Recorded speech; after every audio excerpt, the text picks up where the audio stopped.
Hello po mga kababayan, kamusta po kayong lahat? And once again, welcome back to another episode of Simply Talkies Vlog. Ang pag-usapan natin mga kababayan ay ito pong si The Puncher Bato de la Rosa. Kasi mukhang kinakaaway niya na po ang House of Representatives, lalong-lalo na yung Quadcom. So may mga article po tayo dito na kung saan magpapatunay na meron siyang parang sinasabi niyang hindi naman ako involved dyan sa sinasabi ni Espinido. Pero mukhang may nakalkal tayong isang article eh. Di po ba? Pinabubulaanan niya kasi yung sinabi ni Espinido na siya ay protector ng mga drug lords at ginamit ang Pogo at small time lottery para ponduhan ang reward system sa mga napapatay ng mga drug lords, small-time users, and pushers. At yung quota system. So, dito po, may papakita tayong article about that at yung mga sinabi ng mga mambabata sa kanya, lalo na yung mga nasa komite ng Quadcom Committee. No? Quadcom na nga, committee pa. Quadcom na lang. At may video po dito na galing PTV na yung pong mga chairman ng committee na yon ay nagsalita po. So, bago tayo magpatuloy, tayo po ay magbibigay pugay sa lahat ng ating channel members, followers, subscribers, nagla-like at nagsishare ng ating mga videos, sa mga nagsishare ng kanilang blessings, sa mga video replay at yung mga nakakasama po natin sa ating mga video premiere at live stream. Okay, hindi ko na po kayo maisa-isa. Salamat po sa patuloy niyong suporta at road to 50k po tayo. No, subscriber update na sa 46.4 na po tayo. Malapit na po 'yan. At paalala lang kung sakali pong umabot di umano tayo ng 50k, yung kaibigan nating si Elora meron pong ipapag-giveaway, no? 25 pirasong coffee mug po. Kakaibang coffee mug daw po ang ginagawa niya. Nakita ko na po yung coffee mug. Hindi ko po alam kung anong design ang ilalagay niya dun. Bahala na po siya niyan. Pero sabi niya, iparapol mo Brad para fair. Okay, sabi mo yan eh. Ang kulit eh, no? Okay, dito na tayo mga kababayan para mabilis tayo, hindi kayo mabore. Ang sabi lang ni Bato sa mga akusasyon na ni-reveal in expose ni Colonel Joby Espinido doon sa Quadcom last Tuesday ba yun? Isa si Bato na siyang nagprotekta kay Kerwin Espinosa. No? So kung ano-ano nang pinagsasabi ni Bato, pati si Bongo na Dawit, kasi nungalingan daw yun. Huwag nyo akong idamay dyan. Damay nyo na si Bongo para hindi manalo yan na senador. Isa yan sa, dapat patawag tong mga to eh. Kung matapang ka kasi Bato, para gusto nyong malinis ang pangalan nyo, isang tabi nyo ang parliamentary courtesy. Isang tabi ninyo. Para naman magkaalaman dun sa Congress kung sino ang you're lying or he or she is lying. Are you the one lying or the other one? Diba? Kasi dito, he said or she said and then he said. Nagbabatuhan lang kayo. Pero ikaw Bato, since sabi mo, Bato ka, matapang ka eh. O ano pang sinasabi niya mga kababayan? Pati pangalan ng Diyos, ginamit na. Damay na. Wala namang kinalaman ng Diyos dito. Dinamay na mga kababayan para lang sabihin na ako ang nagsasabi ng totoo. Alam nyo na, pag dinadamay ang Diyos baka yung pang sinungaling. Huwag nyo nang idamay ang Diyos. Walang kinalaman ng Diyos dyan. Gamit na gamit nyo ang Diyos. Tingnan nyo yung nagsasabing siya ay appointed son of God. Ano nangyari? Nagtatago. Sabi niya, bigyan nyo sa akin yung budget na 5 trilyong piso. Paunlarin ko ang Pilipinas ng 5 years. O nasaan siya ngayon? Diba? Gamit na gamit niya ang pangalan ng Diyos. Pero ano ginawa niya? Kabalbalan. Karumal-dumal na pangahalay sa mga minor de edad na babae. Baka hanggang ngayon may dala-dala siyang 7 virgins dyan kung saan man siya lungga. Diba? O ngayon, itong si Bato, gumagamit na naman ng pangalan ng Diyos. Ay nako, pag nagalit ang Diyos sa inyo, baka kidlatan na lang kayo, no? Hindi kayo nahiya? O para lang sabihin na hindi daw siya nagsisinungaling, Manila Bulletin. I swear to God, No monetary reward given to drug war accomplishment, De La Rosa says. Huwag kang mag-swear sa God. Di ba? Sinabi yan ni Christ, huwag mong gamitin ang pangalan ng Diyos sa kabulaanan ninyo. Doon ka magpaliwanag sa Quadcom.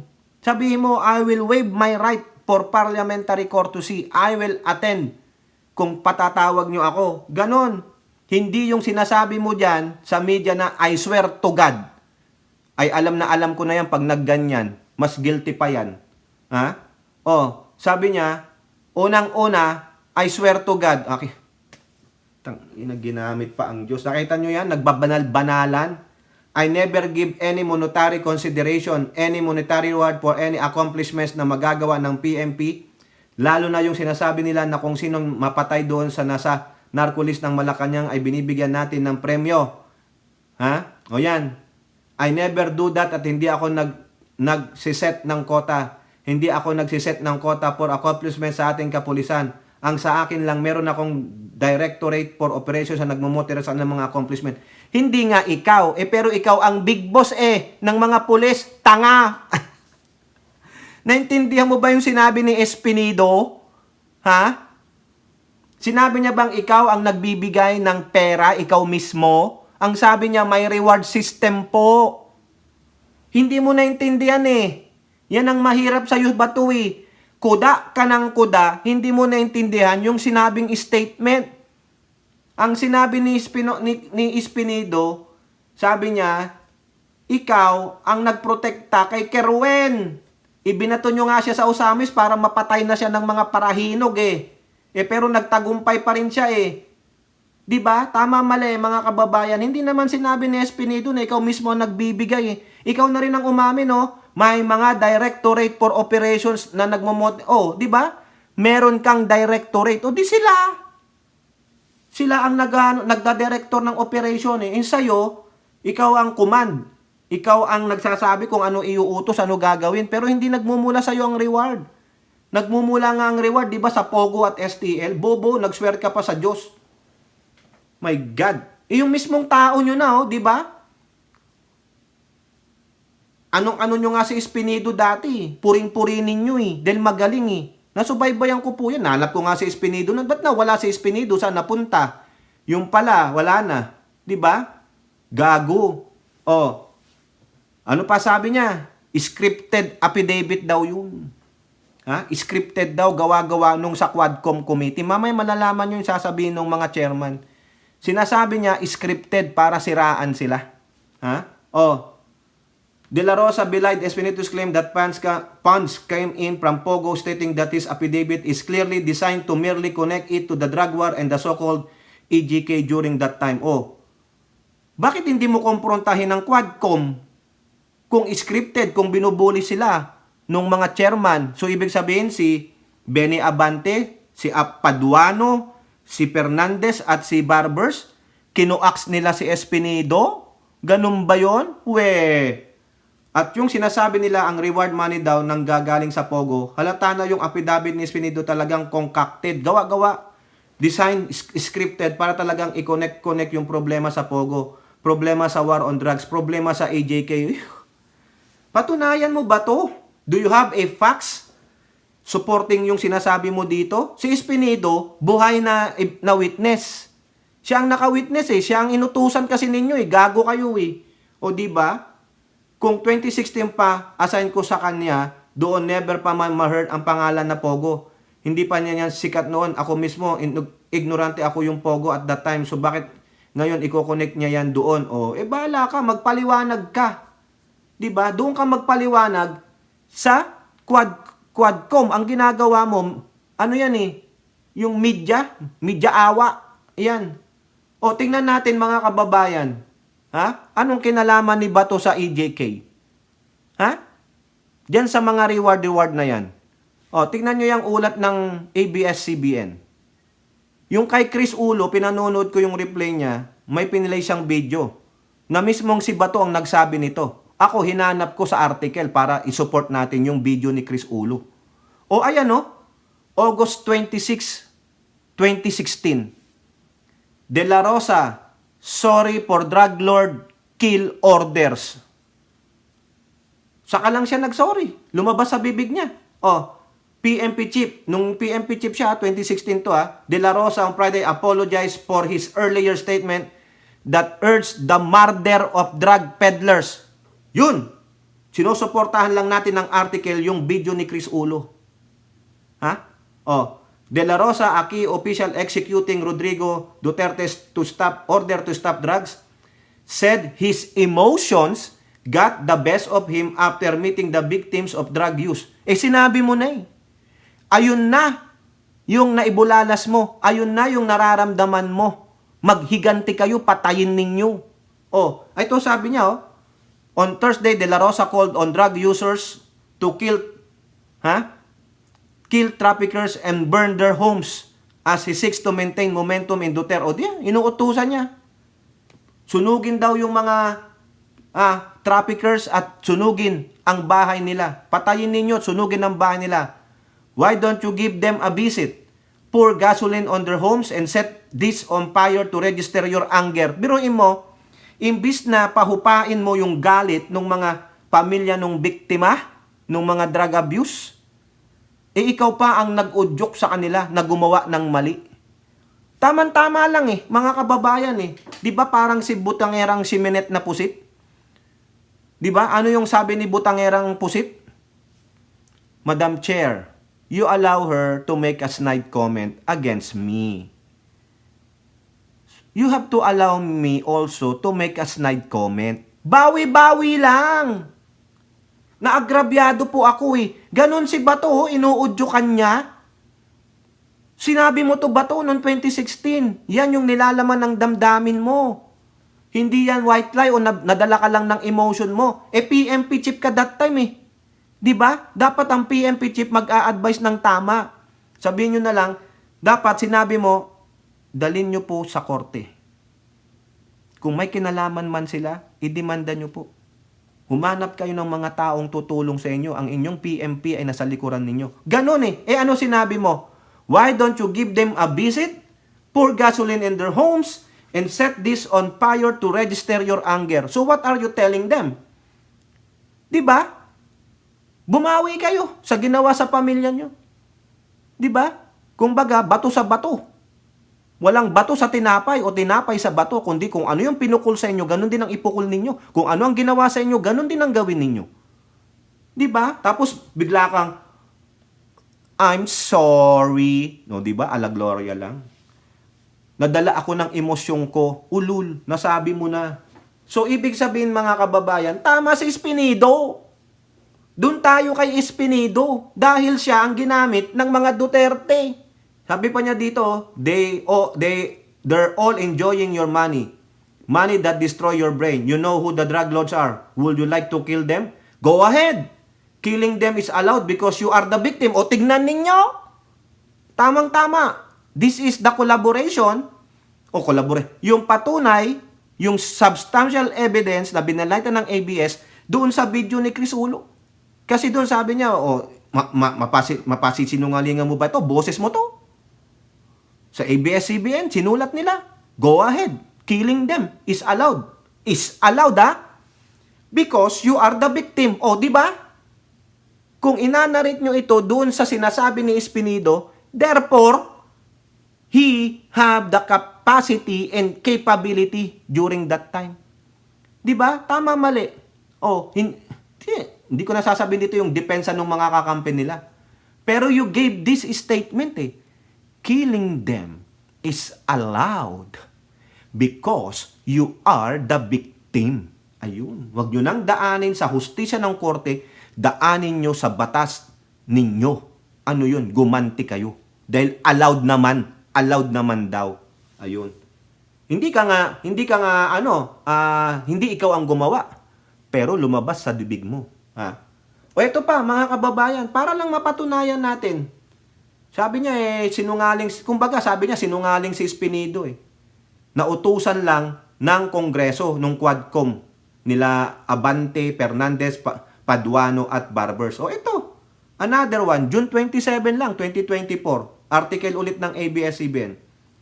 De La Rosa admits human rights violations during Duterte drug war.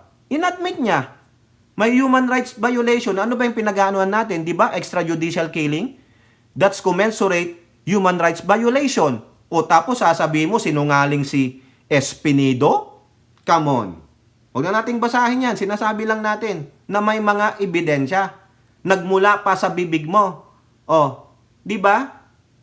Susmiyo, bato. Wala na. Hindi ka na nga mananalong senador. Pag di ka na nanalong senador, wala ka ng immunity. Wala ka ng parliamentary courtesy. Saan ka dadamputin? ICC.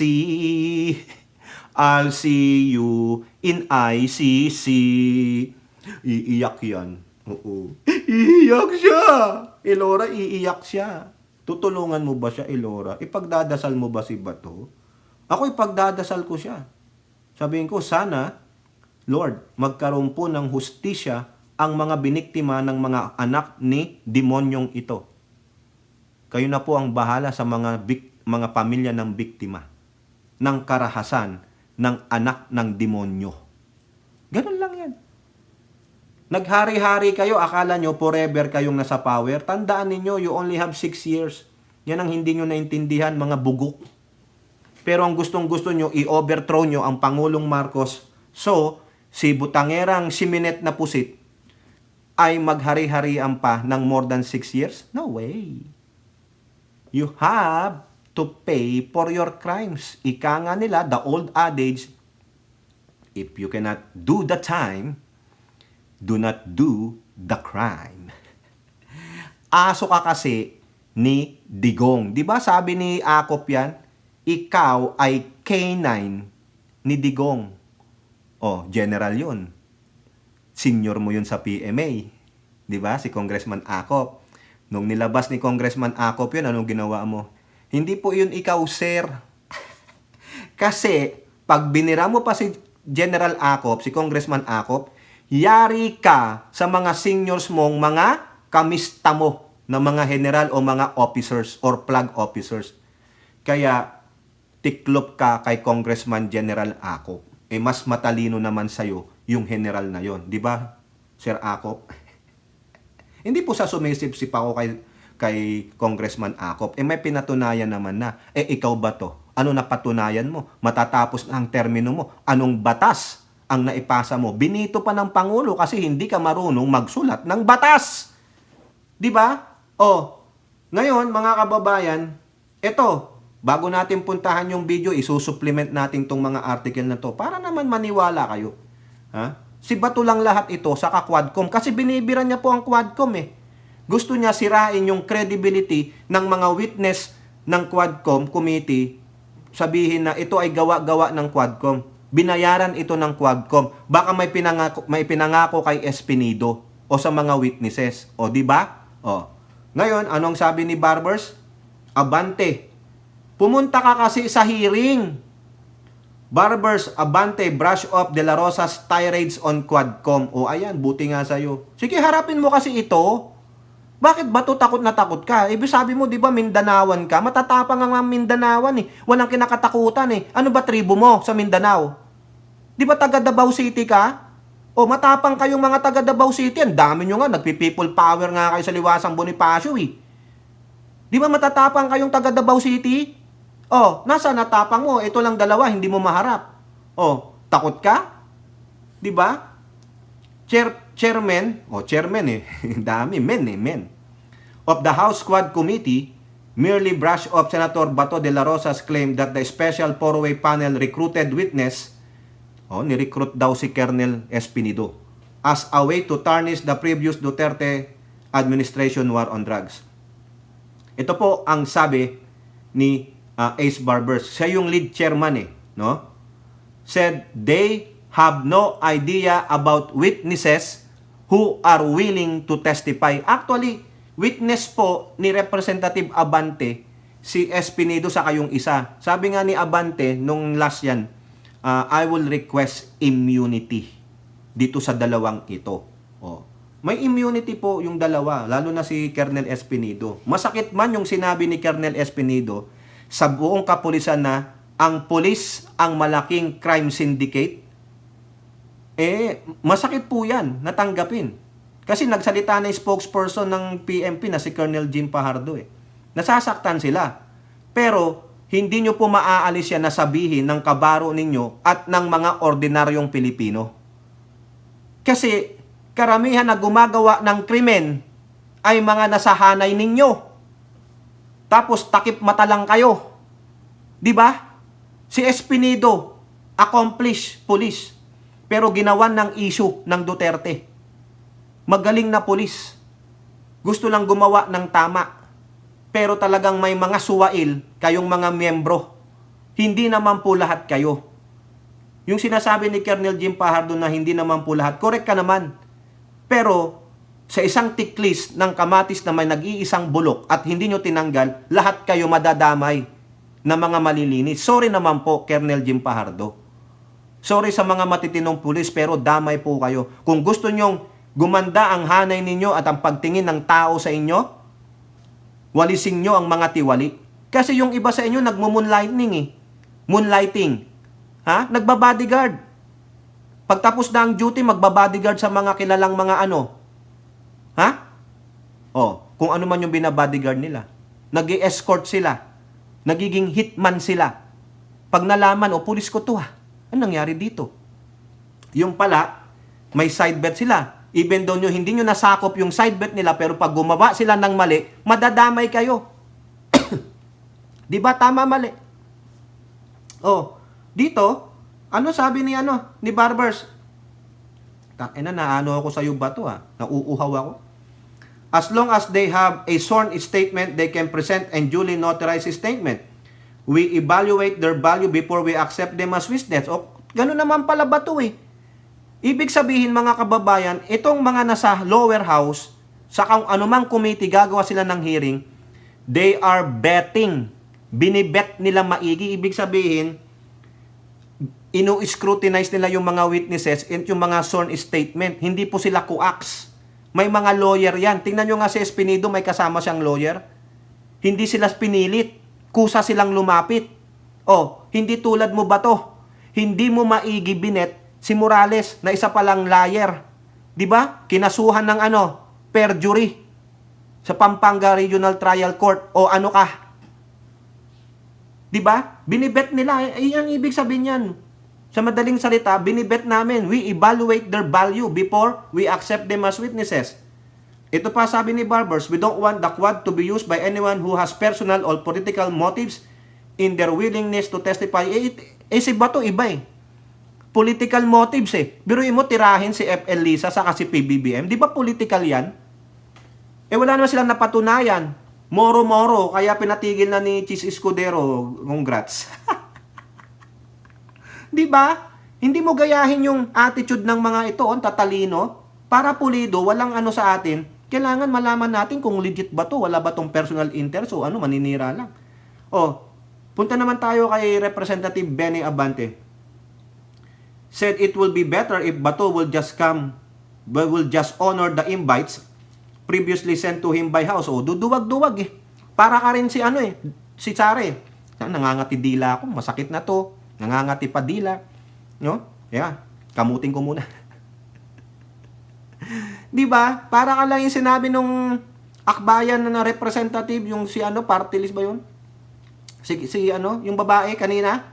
Ha? Yung kay Sara, sabi niya, puro angas ka lang. Wala kang talas. Bato, mas matalas pa yata yung kinang ng ulo mo kaysa yung sa utak mo Duwag-duwag ka. Duwag si Bato.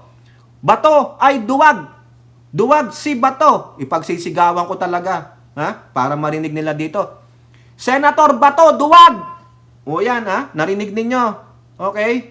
Ano ang sabi dito ni Benny Abante na wala tuloy? Senator De La Rosa has been repeatedly invited by the House Committee on Human Rights to air his side on the previous. He likewise been invited by to the hearings of the Quadcom to address issues such as those retired Colonel Espino. Perhaps the Senator should finally accept our invitation and attend our hearings. Ayan Bato, ano ginagawa ninyo? Ba't hindi nyo i-contempt? Pinapatawag nyo, ba't hindi nyo i-contempt? Di ba siguro pag hindi senator yan, pinatawag nyo, tiyak, hahanapin nyo na yan. Yung tao na yan. Kayo dyan sa Quadcom. Bakit si Bato? Ilang beses nyo na siyang in-invite. Bakit ayaw niya? Dapat ipasabpi nyo na siya. Ipasabpi na nyo na siya. Di ba? Bakit ganun po ang inaano ni Bato. Ito kasi sabi niya, sa GMA News, Bato, House Drug War Probe conducted so it may be used against us at ICC. So what? Ano ba ang sabi ni Dan Fernandez? Pwede po itong magamit ng ICC laban po sa mga personalities dito sa extrajudicial killing ng war on drugs ng previous administration. Ito pa ang insinuation niya. Sinong nasa likod nitong mga committee na ito? Ay yung Speaker of the House.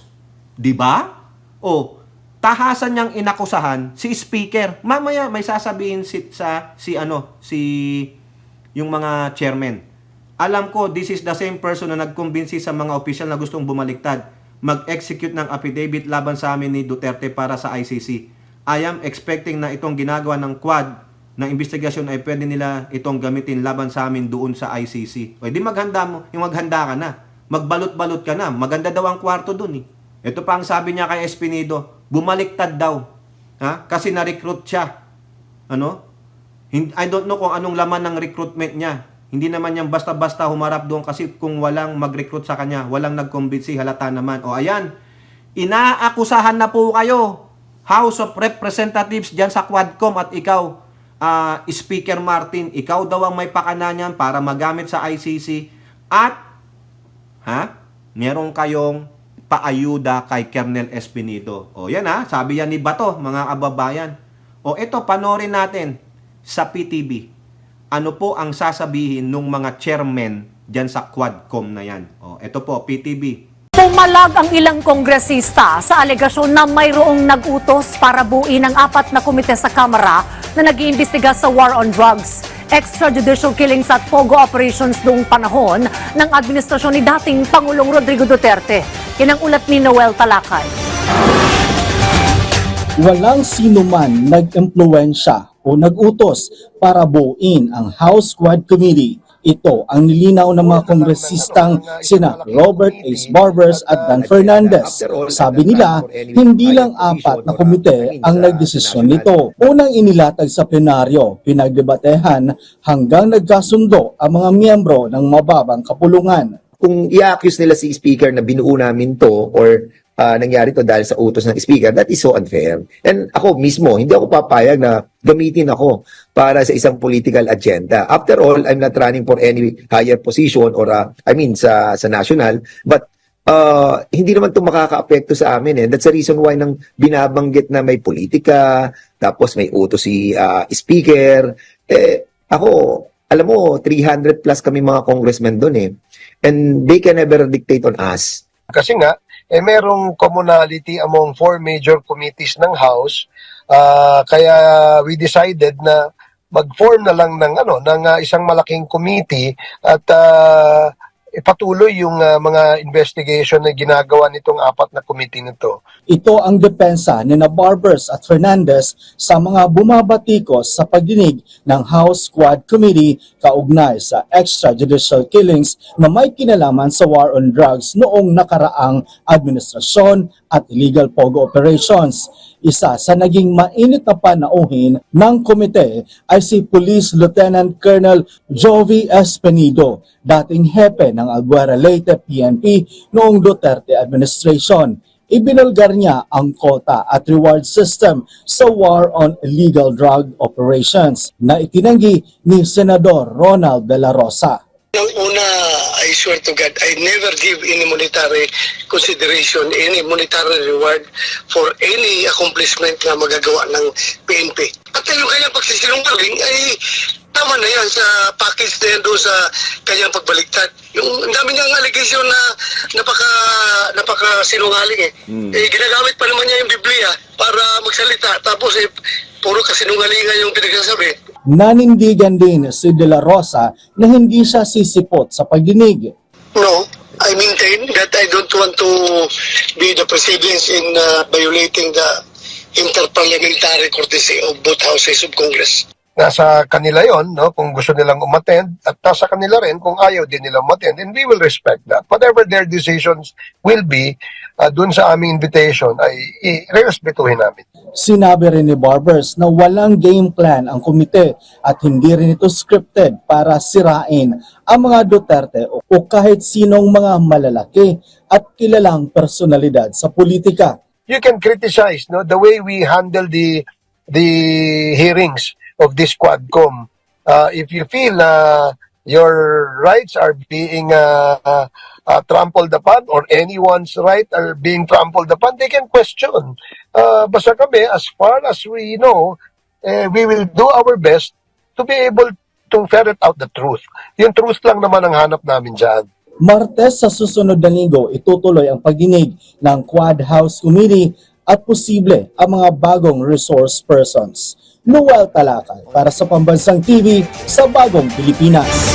O yan po mga kababayan, malinaw.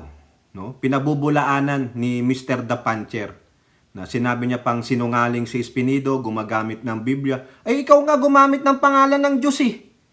So what's the difference between you and him? Diba? Pero ang tanong dito, sino ang totoong nagsisinungaling? Siya pumunta sa Quadcom. Eh ikaw, you are hiding under the parliamentary courtesy. Diba?